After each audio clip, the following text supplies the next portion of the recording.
नमस्कार दोस्तों, मैं प्राध्यापक नितिन सत्रे आप सबका सह्याद्री करियर एकेडमी बारामती के आर्मी भर्ती गुरु के यूट्यूब चैनल पे सहर्ष स्वागत करता हूँ। दोस्तों, आपको बताते हुए हमें बहुत खुशी हो रही है कि अब से हम आर्मी की टेस्ट जो हर हफ्ते हमारे कैंपस में ली जाती है, उस टेस्ट का पूरा विश्लेषण गणित, जीएस और बुद्धिमापन का जो पूरा विश्लेषण है वो आपको इस चैनल पे आर्मी भर्ती गुरु हमारे सह्याद्री करियर एकेडमी बारामती के आर्मी भर्ती गुरु के यूट्यूब चैनल पे आपको मिलेगा वीडियो के स्वरूप में। हर एक सब्जेक्ट का हर एक क्वेश्चन का विश्लेषण आपको मिलेगा। आज से हर हफ्ते होने वाली टेस्ट का हम विश्लेषण आपको देंगे। आज के इस सेशन में मैं आपको इस हफ्ते हुई टेस्ट में से गणित और बुद्धिमापन का विश्लेषण आपको देने वाला हूं। तो हम धीरे धीरे उन प्रश्नों की ओर जाते हैं जो प्रश्न हमने कलेक्ट किए थे इस टेस्ट में। उससे पहले मैं आपको ये जरूर बताना चाहूंगा कि आर्मी के लिए एडमिशंस ओपन है सह्याद्री करियर एकेडमी बारामती में। जो कोई अभी अग्निपथ योजना है अग्निवीर के लिए या फिर आर्मी के लिए जो आप तैयारी कर रहे हैं, उसके लिए आपको सही मार्गदर्शन यानी गाइडेंस मिलेगा यहाँ पे, जो आप उसका लाभ उठा सकते हैं। और ये जो है विश्लेषण और टेस्ट आपको पूरी फ्री में मिलेगी, क्योंकि ये हमारे YouTube चैनल में आपको हर हफ्ते आपके मोबाइल पे मिलेगी। ठीक है दोस्तों, तो चलिए हम शुरू करते हैं आज के सेशन को। आज के सेशन का देखिए, पहला प्रश्न था वर्गमूल में 42.25 का मान कितना होगा।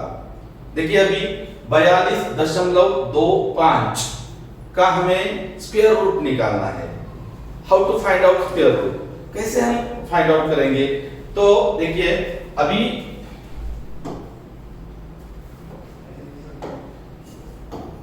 42.25 है, तो हम दशमलव यानी कि उसके स्क्वायर रूट में यहाँ पे स्क्वायर में अगर दशमलव के बाद 2 अंक है तो स्क्वायर रूट में सिर्फ 1 अंक आता है।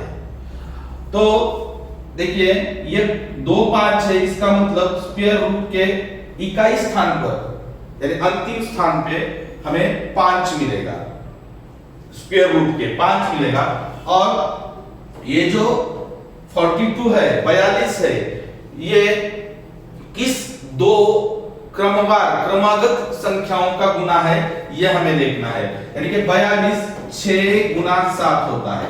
6 गुना 7 कितना होता है? 42। उसमें से जो छोटी संख्या है वो यहां पे आती है। ये 5 किस लिए है? ये 25 का स्क्वायर रूट 5 है। और 42 किन दो क्रमागत नैसर्गिक संख्याओं का गुना है वो हमें देखना है। तो 42 हमें पता है 6 और 7 का गुना है, और 6 और 7 में से जो छोटी संख्या है वो हमें यहाँ पे लेनी है। स्क्वायर में वर्ग में दशमलव के बाद 2 अंक है, स्क्वायर रूट में एक ही अंक आता है। So under root 42.25 is equal to 6.5 होता है, 6.5। तो हमारा सही आंसर है 6.5 यानी पर्याय क 6.5। ये हमारा पहला प्रश्न था इस टेस्ट में। ओके, देखिए हम नेक्स्ट अगले क्वेश्चन पे जाते हैं हम। सो देखिए अगला क्वेश्चन है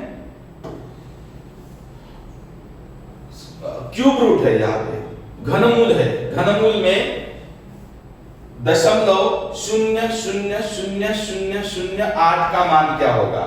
एक्चुअली देखिए अगर हम 8 का क्यूब रूट निकाले, 8 का सिर्फ 8 का क्यूब रूट निकाले तो वो होता है 2।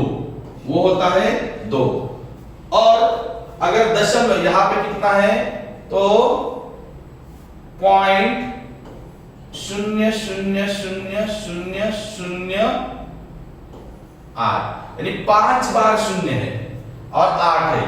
तो देखिए दशमलव के बाद यहाँ पे क्यूब रूट है, जैसे कि स्क्वायर रूट में वर्गमूल में दशमलव के बाद आने वाले अंकों की संख्या निम्नतम होती है, आधी होती है, तो क्यूब रूट में घनमूल में तीन संख्याओं के लिए तीन संख्याओं का गढ़ हम तैयार करेंगे। सो देखिए 8 का घनमूल है 2, ये एक अंक हो गया इन तीनों के लिए, और ये 3 शून्यों के लिए एक ही शून्य आता है और दशमलव आता है, पॉइंट यानी के 0.02 यानी के 0.02 हमारा उत्तर रहेगा 0.02, यानी के यम शून्य है इसलिए शून्य नहीं लिया तो भी चलेगा, 0.02 यानी पर्याय ब हमारा उत्तर रहेगा 0.02। देखिए 0.00008 का क्यूब रूट हमें निकालना है, क्यूब रूट यानी घनमूल। तो यहाँ पे घनमूल है इसलिए हम क्या करते हैं, इन 3 शून्यों के लिए एक ही शून्य लेते हैं, और ये 0.08 के लिए 2 लेते हैं, क्योंकि 8 का घनमूल 2 है, और हमारा उत्तर इतना आसानी से इजीली हम फाइंड आउट कर सकते हैं 0.02 पर्याय ब। ओके, देखिए अगला क्वेश्चन। अभी देखिए अगला क्वेश्चन है 1.21 और 0.09 का माध्य अनुपात क्या है। देखिए माध्य अनुपात, अभी ये माध्य अनुपात यानी क्या है, इसे हम कह सकते हैं माध्य अनुपात यानी मध्य अनुपात। देखिए इसे इंग्लिश में कहा जाता है प्रोपोर्शनल मीन, और इसे मराठी में कहते हैं भूमितीय मध्य। मराठी में हम कहते हैं भूमितीय मध्य। और भूमितीय मध्य का फॉर्मूला है, देखिए B = वर्गमूल में A × C, A Guna C। अब ये B A गुना C क्या है, B यानी देखिए B यानी माध्य अनुपात है, और A,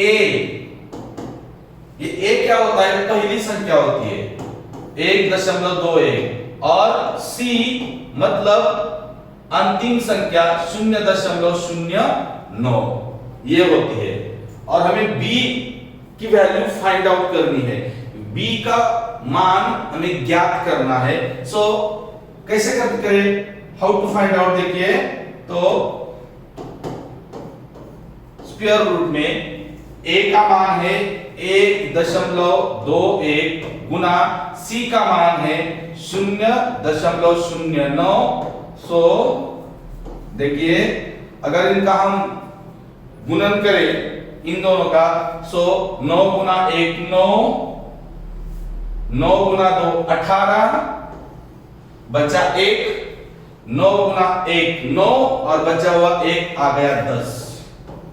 देखिए, और यहाँ पे दशमलव के बाद यहाँ 2 अंक है, यहाँ 2 अंक है, तो उत्तर में 4 अंक हो गए, यानी कि 0.1089। अभी इसका हमें स्क्वायर रूट निकालना है, तो देखिए रूट में 1089 का स्क्वायर रूट होता है 33। ये 33 का वर्ग है 1089। सो यहाँ पे हमारा स्क्वायर रूट में उत्तर तो आएगा 33, लेकिन यहाँ पे दशमलव के बाद 4 अंक है, हमने पहले बताया दशमलव के बाद 4 अंक है, तो वर्गमूल निकालते समय उसमें 4 में से सिर्फ 2 अंक रहते हैं, तो यहाँ पे 2 अंक बचेंगे, तो हमारा सही उत्तर आएगा 0.33, यानी कि पर्याय 0.33। ओके, इसके बाद का क्वेश्चन है, देखिए 1 मिनट 12 सेकंड 1 घंटे का कितना प्रतिशत है? प्रतिशत यानी परसेंटेज। देखिए प्रतिशत यानी परसेंटेज। और एक बात हमेशा याद रखिए, किसी भी अंक का प्रतिशत यानी वो अंक को हम भाग देते हैं 100 से। प्रतिशत यानी भाग 100, किसी भी संख्या का प्रतिशत यानी वो संख्या भाग 100 आता है। ओके, देखिए अभी हमें पता नहीं 1 मिनट, देखिए 1 मिनट 12 सेकंड यानी 60 प्लस 12 यानी कि 72 सेकंड। कितना आया? 72 सेकंड। और 1 घंटा मतलब 3600 सेकंड। ये क्यों? देखिए ये मिनट और सेकंड में है और ये घंटे में है, तो हमें किसी एक एकक में उनको कन्वर्ट करना है, एक एकक में। सबसे छोटा एकक कौन सा है समय का? सेकंड है। तो 1 मिनट यानी 60 सेकंड, 12 सेकंड यानी 12 सेकंड, 60 सेकंड और 12 सेकंड हो गए 72 सेकंड। और 1 घंटे में कितने सेकंड होते हैं? तो 3600 सेकंड होते हैं। कितने होते हैं? 3600 सेकंड होते हैं। देखिए 3600 सेकंड। तो अब हम क्वेश्चन पे आते हैं। 1 मिनट 12 सेकंड यानी 72 सेकंड। देखिए ऐसा समझिए 72 सेकंड बराबर 1 घंटा। 1 घंटा मतलब 3600 सेकंड का कितना प्रतिशत है? का समझिए x प्रतिशत है, x प्रतिशत है। ऐसा हम मानिए, कंसीडर कि 72 सेकंड 3600 सेकंड का x प्रतिशत है। देखिए 72 बराबर 3600 गुना x प्रतिशत का मतलब गुणन होता है। x प्रतिशत मतलब x भाग में 100। ये शून्य और ये शून्य कट गया। अभी देखिए x को 36 गुणन की प्रक्रिया में है, बराबर के उस पार जाने से वो भाग में जाएगा। भाग हर में 36 आएगा बराबर x, और 36 गुना 1 और 36 गुना 2 72। x का मान आ गया 2%। x का मान कितना आ गया?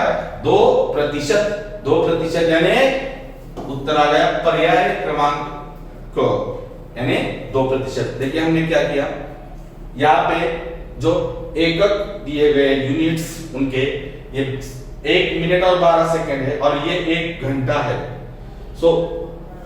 अगर हम समय का विचार करें तो समय का सबसे छोटा यूनिट, सबसे छोटा एकक कौन सा है? तो सेकंड है। 1 घंटे में 3600 सेकंड आते हैं और 1 मिनट यानी 60 सेकंड और 12 सेकंड मिलके हो गए 72 सेकंड। तो 72 सेकंड 1 घंटे का यानी 3600 सेकंड का कितना प्रतिशत है हमें पता नहीं, इसलिए x प्रतिशत है, हमने कंसीडर किया x प्रतिशत है। उसी तरह हम कैलकुलेशन करके x का मान हमें फाइंड आउट करना है कितना प्रतिशत है, और x का मान हमें मिल गया 2%, यानी पर्याय C 2%। ओके, उसके बाद देखिए अगला प्रश्न था हमारा 5 किलोमीटर का कितना प्रतिशत है? फिर से प्रतिशत। अभी भी देखिए ये 5 मीटर है और ये 5 किलोमीटर है, एकक अलग है मीटर और किलोमीटर। तो सब छोटा कौन सा है? मीटर है। तो देखिए कंसीडर करिए, मानिए 5 मीटर, ये 5 मीटर है और 1 मिनट, देखिए 5 किलोमीटर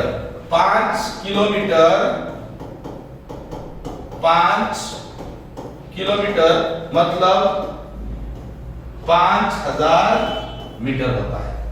ये हमें कन्वर्ट करना है। क्यों? ये मीटर में क्यों हमने कन्वर्ट किया, क्योंकि ये 5 मीटर दिया है। तो अभी हम उस प्रश्न पे आते हैं। 5 मीटर ये सिर्फ कंसीडर करिए, माना कि क्या माना हमने, 5 मीटर 5 किलोमीटर का x प्रतिशत है। यह हमने माना क्या कि 5 मीटर 5 किलोमीटर का x प्रतिशत है।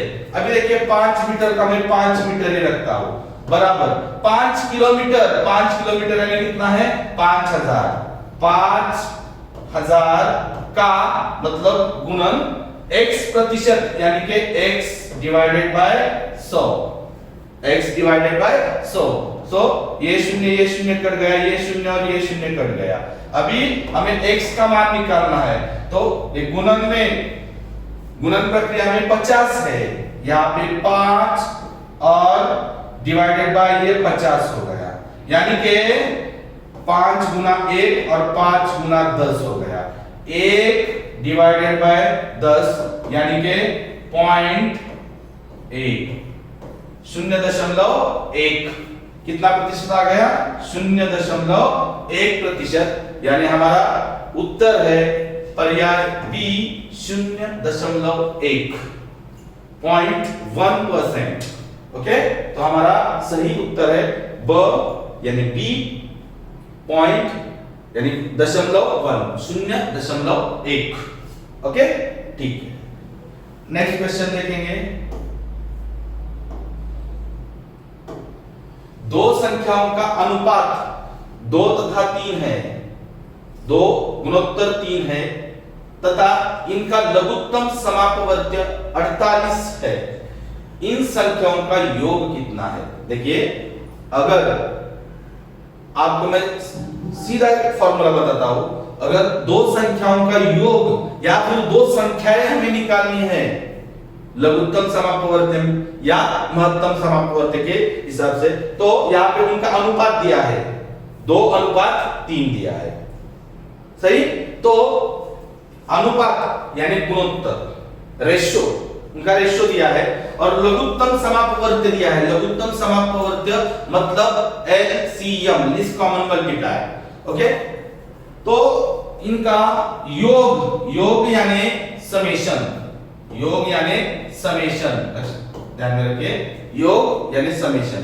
तो दो संख्याओं का योग, उन संख्याओं का योग का फॉर्मूला है, देखिए कि उन संख्याओं का मस यानी महत्तम समापवर्तक गुना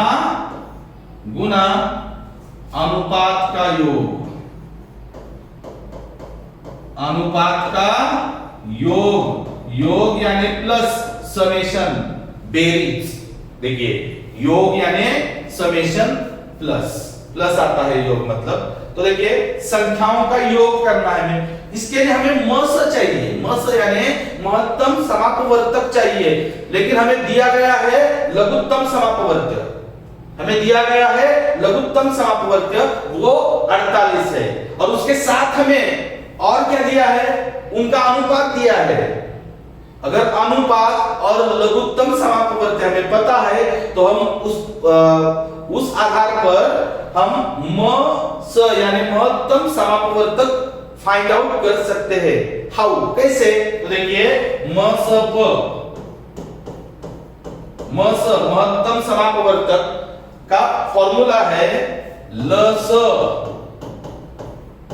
यानी लघुत्तम समापवर्त्य डिवाइडेड बाय अनुपात का गुणन। देखिए, अनुपात का गुणन, तो लघुत्तम समापवर्त्य है 48 और अनुपात का गुणन, अनुपात है 2 गुना 3 यानी 48 डिवाइडेड बाय 6 गुना 1 6 गुना 8 48, यानी कि 8 मस आ गया 8। तो देखिए यहां पे डालो 8 गुना अनुपात का योग, अनुपात क्या है 2 अनुपात 3 है, तो 2 योग 3 यानी 2 + 3। 8 गुना 2 + 3 का मान होता है 5, 8 गुना 5 आएगा हमारा 40। आंसर कितना आ गया 40। तो हमारा सही उत्तर हो गया पर्याय सी 40।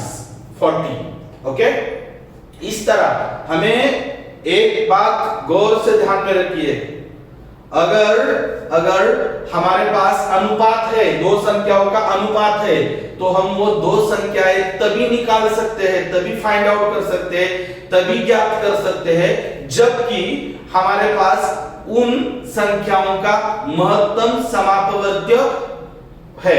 यानी हमको पता है कि उनका महत्तम समापवर्तक क्या है, लेकिन यहाँ पे महत्तम समापवर्तक ही दिया नहीं, सिर्फ लघुत्तम समापवर्त दिया है जो कि 48 से 48 है। सो लघुत्तम समापवर्त 48 है, उसके बाद लघुत्तम समापवर्त 48 है, उसके बाद हमें क्या फाइंड आउट करना है, तो महत्तम समापवर्त, और महत्तम समापवर्त का ये फॉर्मूला है लघुत्तम समापवर्त्य डिवाइडेड बाय अनुपात का गुणन। अनुपात का गुणन, अनुपात है 2 अनुपात 3, 2 और 3 का गुणन आता है 6। लघुत्तम समापवर्त्य दिया है 48, तो हमारा महत्तम समापवर्तक आ गया 8 और दो संख्याओं का योग हमें फाइंड आउट करना है, इसलिए दो संख्याओं का योग का फॉर्मूला है महत्तम समापवर्त्य गुना अनुपात का योग। अनुपात है 2 तथा 3, उनका योग, योग यानी समेशन प्लस 2 + 3, तो उनका समेशन यानी योग आ गया 5 गुना महत्तम समापवर्तक आया है 8, 8 गुना 5 आ गया 40। हमारा उत्तर हो गया 40। ओके, देखिए इसके बाद का क्वेश्चन है,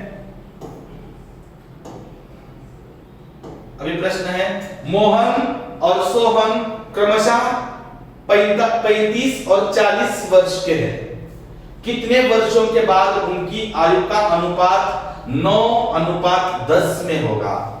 देखिए 9:10 होगा, कितने वर्षों के बाद। देखिए हम यहां पे मोहन अनुपात सोहन, उनकी आयु दी है हमने 35 और 40।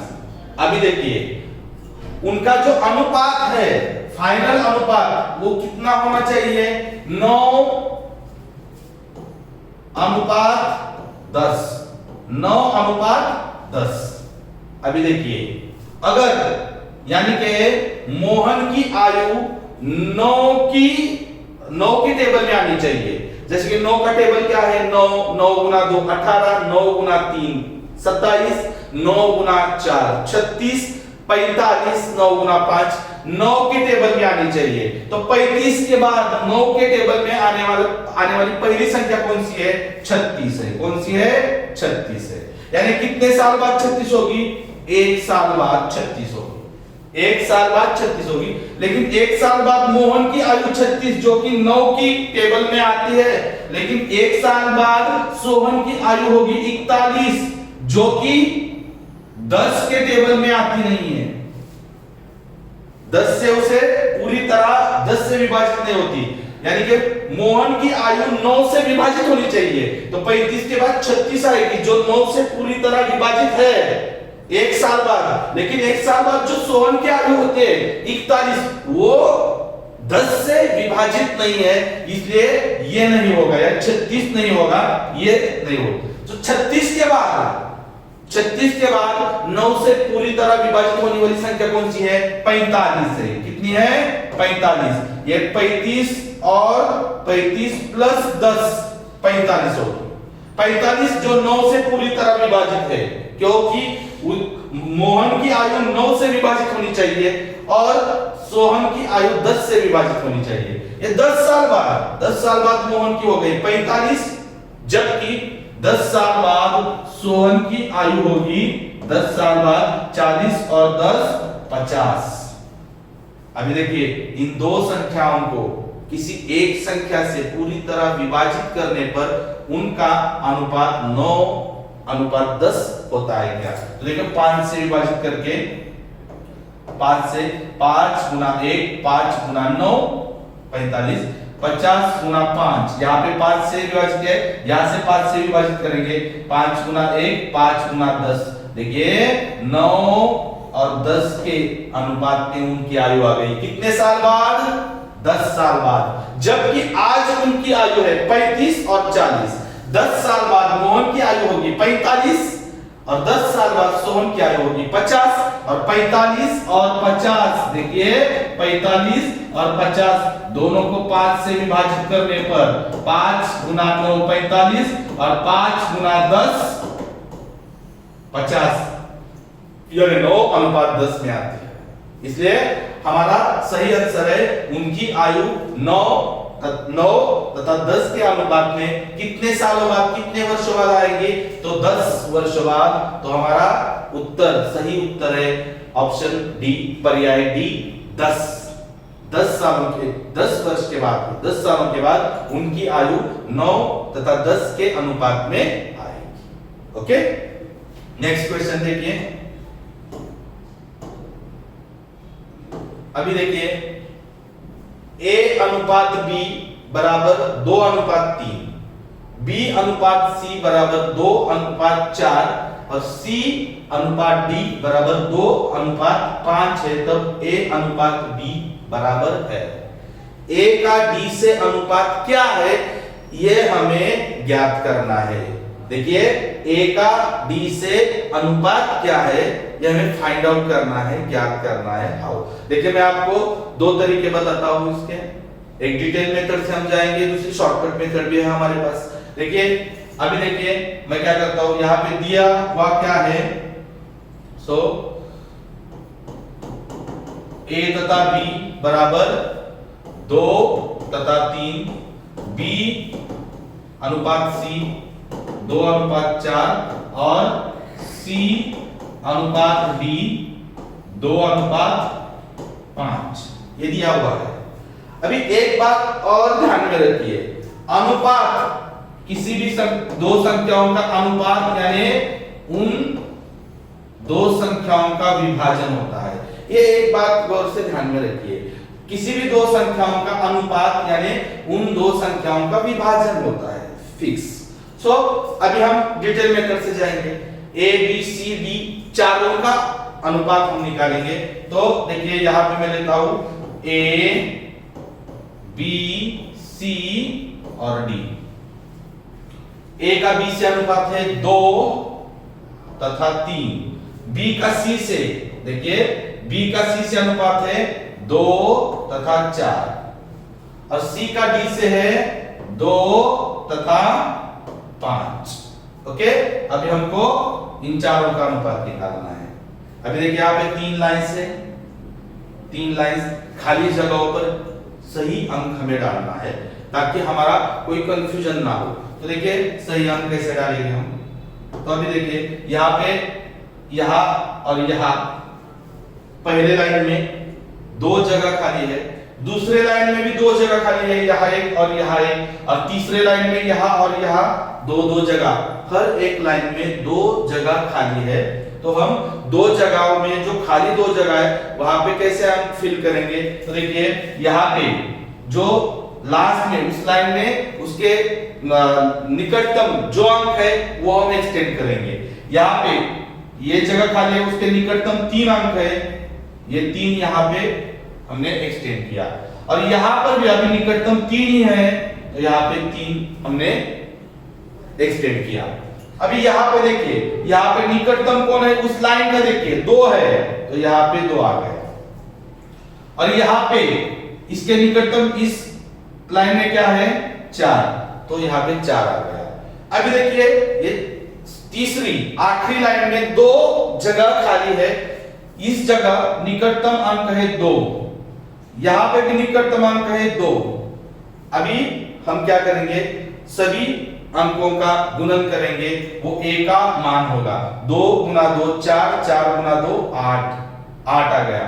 3 गुना 2 6, 6 गुना 2 12, 3 गुना 4 12 गुना 2 24, 3 गुना 4 12, 12 गुना 5 60। सो देखिए A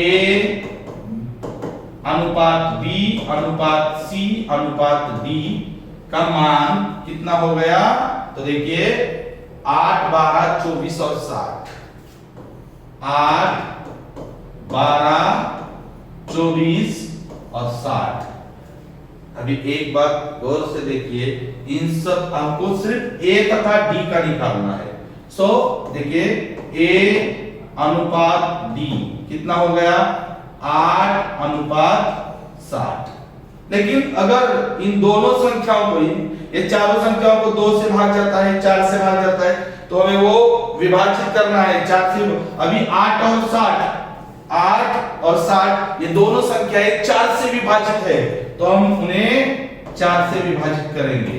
देखिए सो 8 को 4 से विभाजित करने पर हमको मिलता है 2, और 60 को 4 से विभाजित करने पर 4 गुना 1 बचा 2, 4 गुना 5 20, कितना आ गया? 2 अनुपात 15, 2 अनुपात 15 आ गया, जो कि हमारा सही उत्तर है सी। अभी देखिए ये हमने डिटेल मेथड से किया, ये हमने डिटेल मेथड से किया, तो हमने उत्तर निकाला। सही उत्तर कौन सा निकाला? 2 अनुपात 15। लेकिन अगर इसी तरह का प्रश्न है तो हम डायरेक्टली हमें जितना चाहिए उतना ही लेंगे। कैसे? ज्यादा हमें ए का डी से निकालना है बस, और बाकी कुछ हमें नहीं चाहिए। तो देखिए डायरेक्टली हम जितना चाहिए उतना ही answer. How to find out only answer? देखिए अभी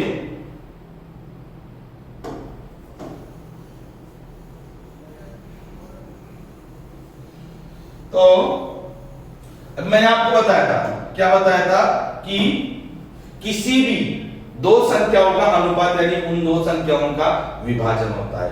हमें भी क्या निकालना है? तो a अनुपात d, यानी शुरुआत a से होने वाला अनुपात कौन सा है? ये शुरुआत a से होता है, और यहां पे फाइनली d है, तो अंत d से होने वाला कौन सा है? ये। तो यहां से यहां तक के सभी अनुपातों का हम अगर गुणन करें, यानी कि 2 अनुपात 3, 2 डिवाइडेड बाय 3 गुणन 2 अनुपात 4, यानी 2 गुणन 2 डिवाइडेड बाय 4 गुणन 2 अनुपात 5 है, 2/5। देखो 2/3 गुणन 2/4 गुणन 2/5। अभी हम उसको सरल रूप देते हैं, यानी हम उसको भाग देते हैं। 2 गुना 1, 2 गुना 2 4, 2 गुना 1, 2 गुना 1। ओके, अभी ऊपर क्या बचा? देखिए 2 गुना 1 यानी 2, और नीचे क्या बचा? 5 गुना 3, 5 गुना 3 हो गया 15, यानी कि आ गया 2 अनुपात 15।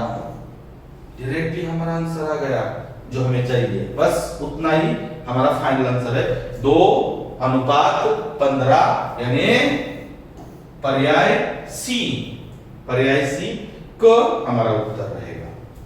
शॉर्टकट है ये। ओके, नेक्स्ट क्वेश्चन देखिए, 3 संख्याओं का अनुपात 3 अनुपात 4 अनुपात 5 है तथा इनका लघुत्तम समापवर्त्य 2400 है। इन संख्याओं का महत्तम समापवर्त्य कितना है? अभी देखिए, हमने पिछले एग्जाम्पल में देखा था हाउ टू फाइंड आउट महत्तम समापवर्त्य। देखिए मस कैसे निकालते हैं हम? तो लघुत्तम समपवर्त्य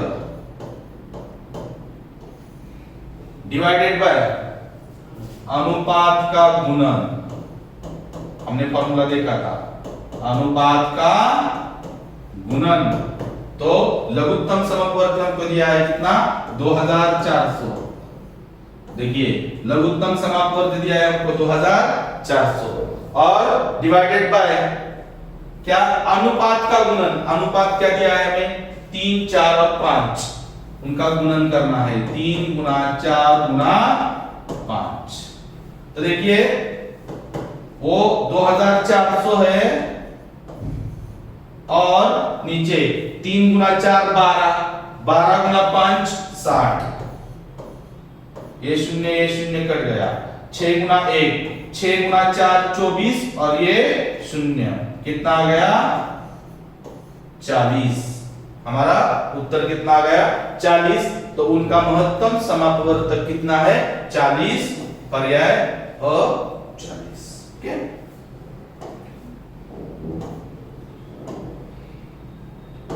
अभी देखिए ट्रेन पर आधारित प्रश्न है। रेलगाड़ी पर 160 मीटर लंबी एक रेलगाड़ी 90 किमी प्रति घंटे की चाल से 440 मीटर लंबे पुल को पार करने में कितना समय लेगी।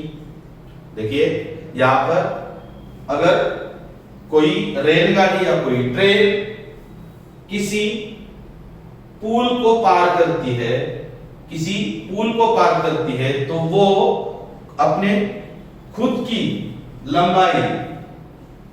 लंबाई प्लस उस पुल की लंबाई जितना अंतर पार करती है, उतना अंतर क्या करती है, पार करती है। हमें समय निकालना है। देखिए हमें चाल दी गई है,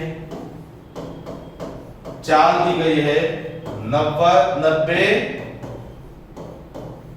किलोमीटर पर आवर यानी किलोमीटर प्रति घंटा, और अंतर वो कितना अंतर पार करती है, खुद की लंबाई, उसकी खुद की लंबाई है 160 मीटर प्लस पुल की लंबाई है 440 मीटर, 440 मीटर, 160 मीटर और 440 मीटर यानी के 600 मीटर, ये अंतर हो गया। अभी हमें समय निकालना है, तो समय का सूत्र है, समय बराबर अंतर डिवाइडेड बाय चाल गुना 18/5, ये फॉर्मूला है। देखो अंतर डिवाइडेड बाय चाल गुना 18/5। सो अंतर दिया हुआ है 600 और चाल दी हुई है 90, चाल दी हुई है हमको 90 गुना 18/5। सो 18 गुना 1 18, 18 गुना 5 90। अभी देखो 600 डिवाइडेड बाय 5 गुना 5 25, 25 गुना 1 25, देखिए 25 गुना 2 50, बचे 10, ये शून्य आ गया, तो 25 गुना 4 कितना हो गया 100, यानी हमारा उत्तर आ गया 24 सेकेंड। कितना आ गया 24 सेकेंड, जो है पर्याय ब 24 सेकेंड। 24 सेकेंड में वो रेलगाड़ी 160 मीटर लंबी रेलगाड़ी 440 मीटर लंबे पुल को 90 किमी प्रति घंटे की चाल से 24 सेकंड में पार करेगी। तो हमारा सही उत्तर है पर्याय बी 24 सेकंड। देखिए नेक्स्ट क्वेश्चन है 57 का 2/3 90 के 1/3 से कितना अधिक है, कितना अधिक है। देखो 57 का 2/3 यानी कि 57 का 2/3 और 90 का 1/3, इनमें कितना अंतर है, इनमें कितना अंतर है यह हमें निकालना है। देखो 57 का 2/3 यानी 57 गुना 2/3 मतलब 2/3 और 90 का 1/3 मतलब 90 गुना 1/3। इनमें कितना अंतर है ये निकाल रहे हैं हमको।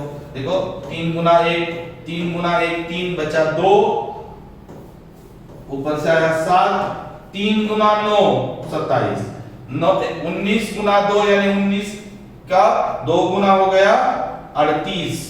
अब यहाँ पे देखिए 3 गुना 1 3 गुना 3 9 और ये 0 यहाँ पे आ गया 30। ये 38 है और ये 30 है। इनमें कितना अंतर है? तो 38 और 30 में अंतर है 8 का, यानी कि 57 का 2/3 90 के 1/3 से 8 से ज्यादा है। कितने से? 8 से अधिक है। तो हमारा सही उत्तर है पर्याय को 8। नेक्स्ट क्वेश्चन देखिए, दो संख्याओं का अनुपात 4 गुणोत्तर 9 है। यदि छोटी संख्या 5000 है तो दूसरी संख्या होगी। अभी देखिए उनका गुणोत्तर है 4:9। इसमें से छोटा अनुपात क्या है? 4 है और इनकी वैल्यू दी है हमको कितनी? 5000। तो वो उनमें से दूसरी संख्या में ज्ञात करनी है, फाइंड आउट करनी है। 4 का मान है 5000 तो 9 का मान कितना होगा? हम करेंगे क्रॉस करेंगे x गुना 4 बराबर 5000 गुना 9, 5000 गुना 9। एक गुना 4 है वो बराबर के उस पार जाते समय वो डिवाइड में जाएगा 4।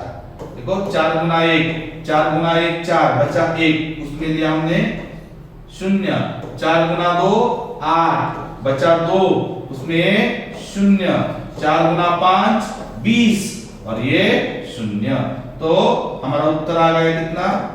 देखो ये 0 ऐसे ही 9 गुना 5 45 बचा 4, 9 गुना 18 और 4 22 बचा 2, 9 गुना 1 9 और 2 11। कितना गया? 11250। हमारा फाइनल आंसर आ गया 11250, यानी पर्याय सी 11250। देखिए 4 की वैल्यू 5000 है तो 9 की वैल्यू कितनी होगी? बस सीधा हमें क्रॉस मल्टीप्लिकेशन करना है और क्रॉस मल्टीप्लिकेशन के जरिए हम इसका आंसर सीधा निकाल सकते हैं। कोई और हम ज्यादा टेंशन की तो कोई बात ही नहीं है। देखो 4 का वैल्यू 5000 है, 9 का वैल्यू x पता नहीं है, हमें निकालना है तो क्रॉस मल्टीप्लिकेशन करो, x का वैल्यू निकालो, वो आ गया 11250। ओके, पर्याय सी। उसके बाद ठीक है, अभी ए बी सी और डी ने मिलकर एक चारागाह किराए पर लिया। ए 12 गाय 6 महीने, बी 10 गाय 5 महीने, सी 14 गाय 10 महीने और डी 9 गाय 7 महीने चराता है। यदि ए ने किराए के 36 रुपए दिए तो चारागाह का कुल कितना किराया है? देखिए अभी यहाँ पे क्या है, कोई भी व्यक्ति किराया उतना ही देगा जितना कि वो इस्तेमाल करता है, उस चारागाह का। यानी कि एक क्या करता है? ए 12 गाय चराता है, कितने दिनों के लिए? 6 महीनों के लिए। तो देखिए अभी यहाँ पे मैं ए, उसके बाद बी, उसके बाद सी और उसके बाद डी। तो ए कितना इस्तेमाल करता है? देखिए 12 गाय 6 महीने के लिए। बी कितना इस्तेमाल करता है? 10 गाय 5 महीने के लिए, 10 गाय 5 महीने के लिए। सी कितना इस्तेमाल करता है? 14 गाय 10 महीने के लिए। और डी कितना करता है? 9 गाय 7 महीने के लिए। यानी इस्तेमाल कितना होगा? देखिए 12 गुना 6 72। इसका इस्तेमाल कितना हुआ 10 गुना 5 50। इसका इस्तेमाल कितना हुआ 14 गुना 10 140 और 9 गुना 7 63। अभी देखिए रुपए है यानी कि वैल्यू,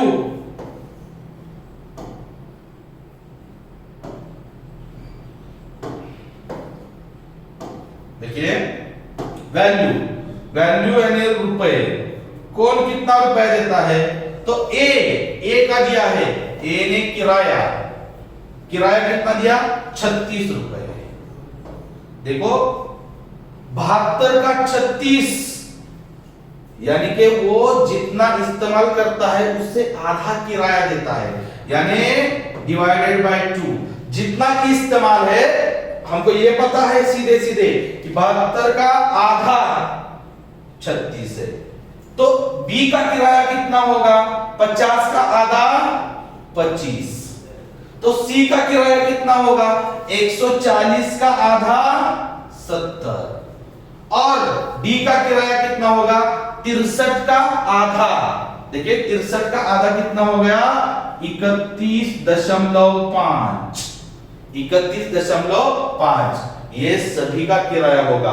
हमने एक किराया कैसे निकाला क्योंकि हमें ए ने कितना किराया दिया है 36 रुपए, जो कि ए का किराया है जो 72 उसका इस्तेमाल है 72 इस्तेमाल के लिए वो आधा जितना इस्तेमाल करता है उससे आधा किराया देता है। 72 के लिए 36 है तो 50 के लिए 25 होगा, 140 के लिए 70 होगा, 63 के लिए 31.5 रुपए होगा। बराबर, तो इन सब का योगफल यानी टोटल किराया होगा, कुल किराया होगा। तो देखिए ये 0.5 है वो 0.5 ही रहेगा, एक ही 0.5 है तो 0.5 ही रहेगा। इनका योग करना है, योग इन सब किरायों का योग मतलब चारागाह का कुल किराया में मिलेगा। तो देखिए अभी एक और 5 6 और 6 12 के लिए 2 बचा 1 और 3 4 और 7 11 और 2 13 और 3 16। तो हमारा सही उत्तर आ गया 162.5 रुपए। कुल किराया कितना आ गया 162.5 रुपए। हमने कुछ भी नहीं किया, सिर्फ एक आदमी कितना इस्तेमाल करता है उस चारागाह का। देखो एक ही 12 गायें हैं जो कि 6 महीनों तक चराता है, तो 12 गुना 6 72 हो गए। इसकी 10 गायें हैं, बी की 10 गायें हैं और 5 महीने चराता है, 10 गुना 5 50 का इस्तेमाल हो गया इसका।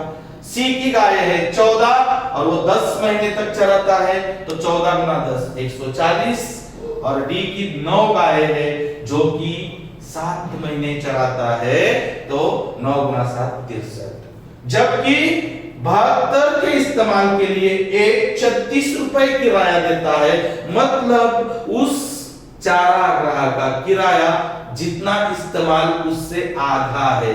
72 के लिए 36 है तो 50 के लिए 25, 140 के लिए 70 और 63 के लिए 31.5 रुपए। यानी इन सब किरायों का हम अगर योग करें, समेशन करें, तो आता है 162.5 रुपए, जो कि हमारा उत्तर है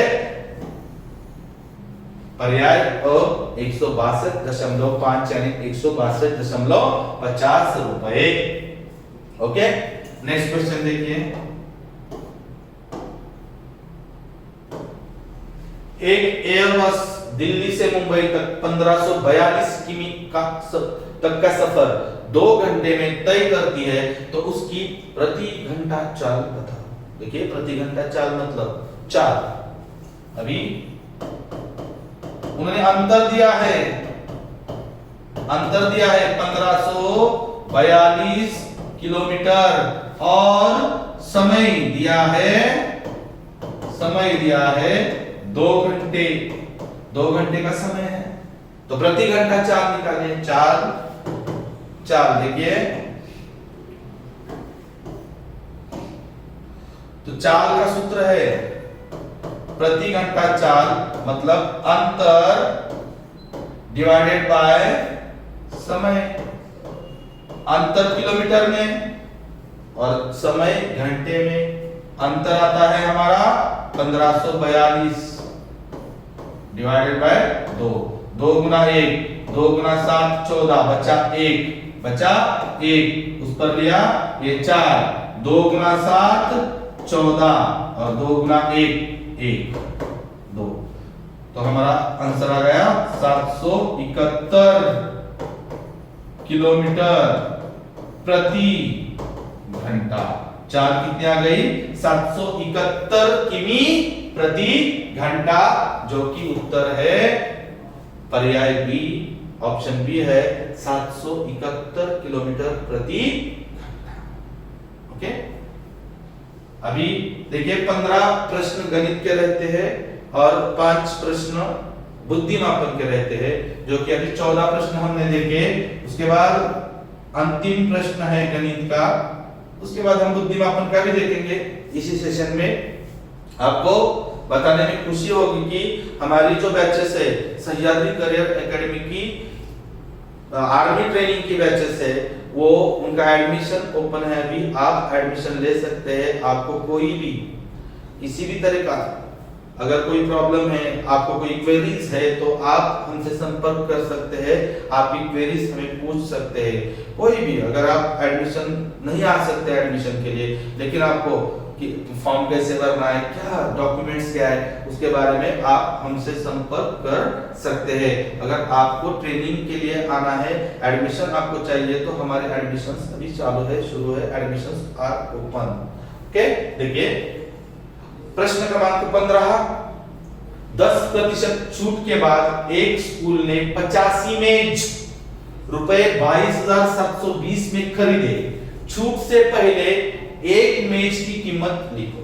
अभी देखिए ये मेज है 85 मेज की कुल कीमत है 22,720, लेकिन वो जो 22,720 है वो कुल कीमत 10% छूट के बाद है। तो उनकी देखिए 10 छूट से पहले की कीमत कितनी होगी वो पहले हमें निकालनी होगी। कितनी? 85 मेज की। ठीक है, कोई बात नहीं। तो देखिए कैसे निकालना है। तो ये 10% छूट दी है। 10% छूट यानी 90 की वैल्यू कितनी है? हम कोई फॉर्मूला यूज नहीं करेंगे। देखिए 10% छूट यानी 100 की तुलना में 90 की कीमत कितनी है? तो 22,720। तो छूट से पहले कितनी कीमत होगी उसकी? 100। तो 100 की वैल्यू कितनी होगी? हम करेंगे क्रॉस मल्टीप्लिकेशन। देखो x गुना 90 बराबर 100 गुना 22,700। ओके, ये गुना 90 यहां पे डिवाइड हो जाएगा। 90 0 0 कट गया। अभी देखिए 9 गुना 1, 9 गुना 2 18 बचा 4, 9 गुना 5 45 बचा 2 बचा, उसमें लिए हमने ये 0। 9 गुना 2 18 बचा 2। अभी लेने के लिए कुछ भी नहीं है, तो मैं यहाँ पे दशमलव लेता हूं, यहाँ पे 0 आएगा। सो 9 गुना 2 18, 9 गुना 2 18, फिर बचा 2, फिर 0, फिर 9 गुना 2, ये 2 ही आएगा। तो अभी देखिए x यानी के x का मान कितना हो गया? x का मान 252.22 गुना 100, यानी ये 2 0 है, तो यहाँ पे आ गया 22। अब ये अप्रोक्स वैल्यू रहेगी। ये जो है 25,222, ये जो वैल्यू है वो छूट से पहले 10% छूट से पहले 85 मेज की है। तो देखिए 85 मेज की कुल कीमत कितनी है? तो 25,222 छूट से पहले छूट से पहले, बराबर। लेकिन हमें एक मैच की वैल्यू निकालना है। We have to find out a table, value for a table. देखो अभी एक मैच की वैल्यू, कीमत कितनी है? तो एक मैच की कीमत होगी 25,222 डिवाइडेड बाय 85, डिवाइडेड बाय 85। अभी देखिए कि हमें 85 सीधा हम भाग नहीं लगा सकते, तो 17 से लगाएंगे हम, या 5 से लगाएंगे। 5 से लगाएंगे, 5 गुना 1 बचा 3, 5 गुना 7। अभी 5 गुना 5 25, 5 गुना 0 बचा 2, 5 गुना 4 बचा 2, 5 गुना 4, 5 गुना 4, और अभी 2 बचा यहाँ पे पॉइंट दशमलव, और 5 गुना 4 20। तो कितना आ गया देखो? तो 5044.4 डिवाइडेड बाय 17 पॉइंट में आता है, ठीक है। 17 गुना 1, 17 गुना 2 34, 17 गुना 2 34, बचा 16, बचा कितना? 16। देखो अभी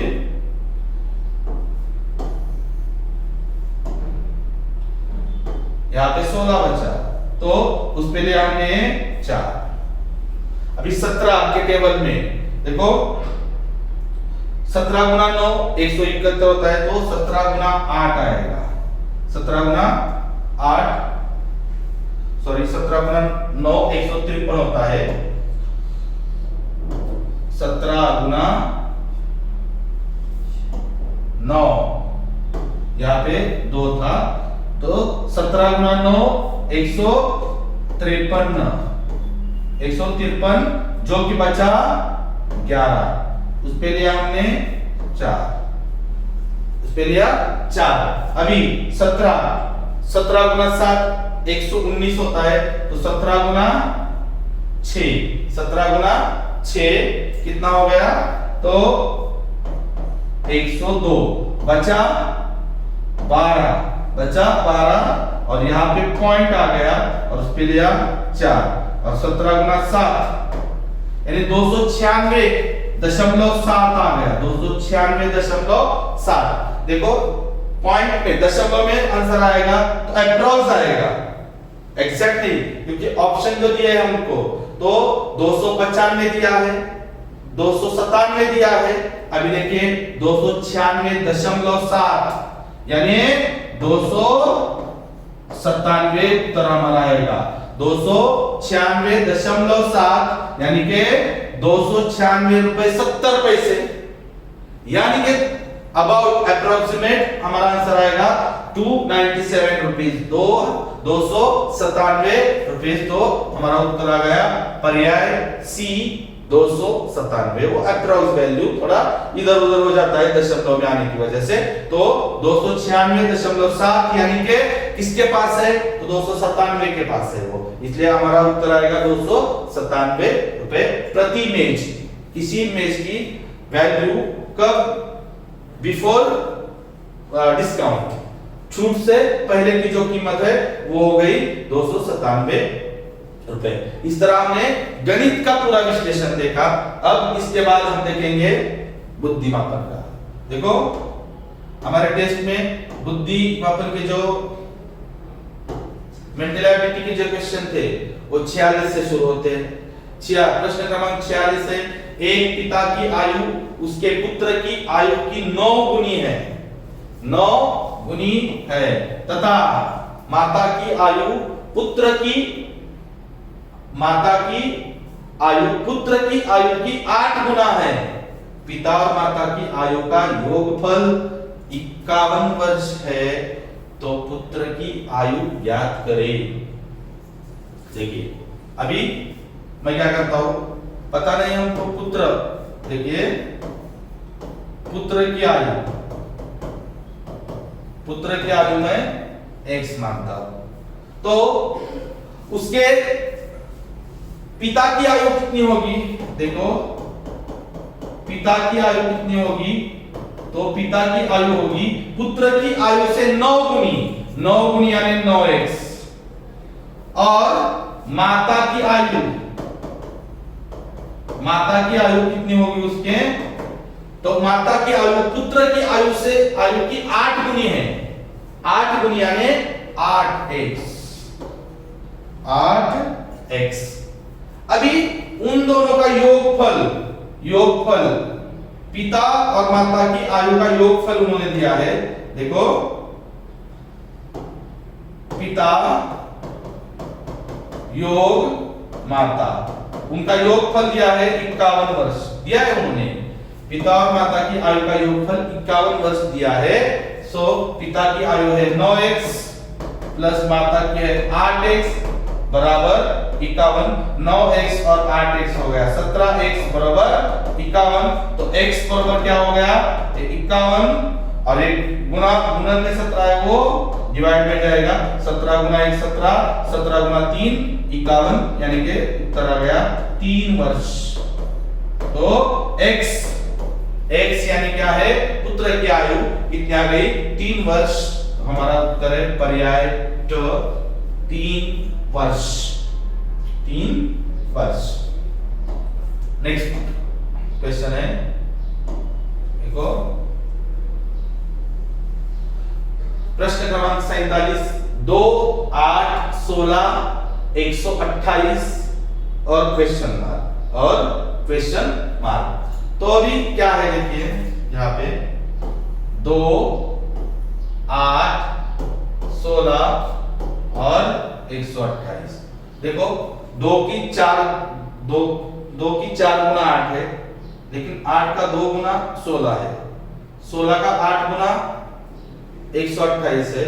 तो हम 128 का अगर 2 गुना ले, यहाँ पे 4 गुना, यहाँ पे 2 गुना, यहाँ पे 8 गुना है, सॉरी, तो क्या होता है देखिए गुना 4, यहाँ पे गुना 2, यहाँ पे गुना 8, तो थोड़ा चेंज हो जाता है।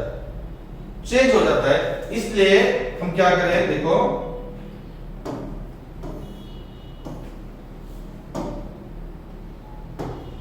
यानी अगर हम ये 2 गुना 8 करें तो कितना आ गया 16, जो कि अगला नंबर आ गया। उसके बाद 8 गुना 16 करें तो 16 गुना 8 कितना आ गया 128, जो कि अगला नंबर है।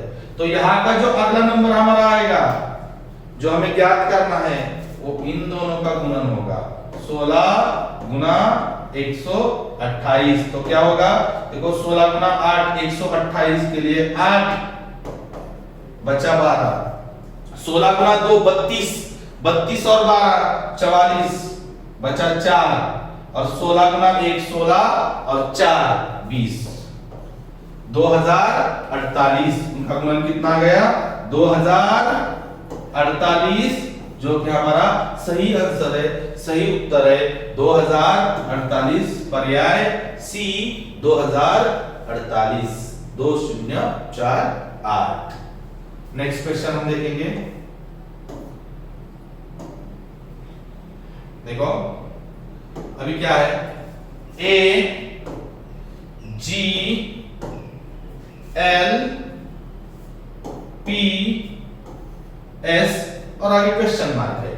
अभी देखिए ये अक्षर माला है, अक्षर मालिका के आधार पर अगर हमको प्रश्न के उत्तर सही और कम समय में निकालने हैं, तो हमें उन के नंबर्स क्रमांक जो कि नंबर्स रहते हैं अल्फाबेट्स में, ए का क्रमांक 1, बी का 2, सी का 3, डी का 4, ई का 5, अगर ये हमें नंबर्स पता है तो हम इजीली हम उनके उत्तर निकाल सकते हैं, फाइंड आउट कर सकते हैं। देखिए अभी ये जो यहाँ पे अक्षर माला दी हुई है, ए का नंबर है 1, जी का नंबर है 7, एल का नंबर है 12, पी का नंबर है 16, एस का नंबर है 19। अभी मुझे नंबर्स पता है, अगर आप भी ध्यान में रखेंगे तो आप इजीली आंसर निकाल सकते हैं। तो देखिए यहाँ पे 1 + 6 7 है, 7 + 5 12 है, 12 प्लस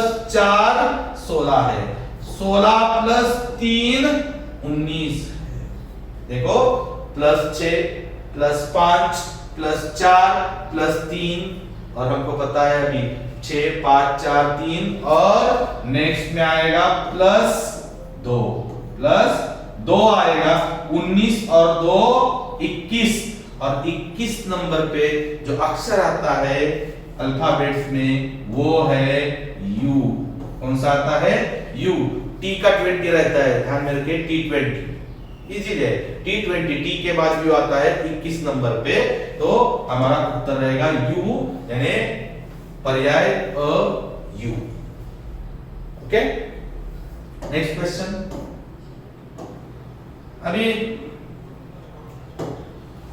इस टाइप का जो प्रश्न रहता है उसके लिए कोई फॉर्मूला नहीं है। देखिए हमारा जो जीके है, जनरल नॉलेज, उसके आधार पर रहता है।